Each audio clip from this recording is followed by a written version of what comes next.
Express news 24 ताजी बातमी ताजी चर्चा सर्व घडामोडींचा अचूक वेध घेणारं न्यूज चॅनल। संजय गांधी निराधार योजना, इंदिरा गांधी राष्ट्रीय वृद्धापकाळ निवृत्ती वेतन योजना, इंदिरा गांधी राष्ट्रीय विधवा निवृत्ती वेतन योजना आणि श्रावण बाळ पेन्शन योजनेअंतर्गत मिळणाऱ्या पेन्शनमध्ये वाढ आणि फरकाची रक्कम तात्काळ मिळावी तसेच इतर मागण्यांसाठी इचलकरंजीतील वृद्ध, निराधार आणि दिव्यांग पेन्शनधारक संघटनेच्या वतीने अप्पर तहसीलदार कार्यालयावर जोरदार मोर्चा काढण्यात आला। यावेळी घोषणांनी परिसर दणाणून सोडला।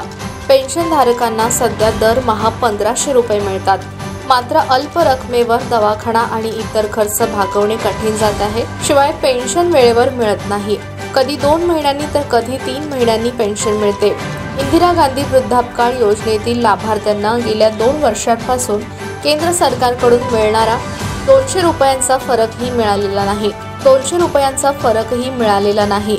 संघटनेने लाडकी बहीण योजनेप्रमाणे दरमहा 2100 रुपये पेन्शन मंजूर करण्याची, अशिक्षित पेन्शनधारकांची पेन्शन पूर्वीच्या बँकेतच मिळावी तसेच उत्पन्न मर्यादा 50,000 रुपये करण्याची मागणी केली आहे।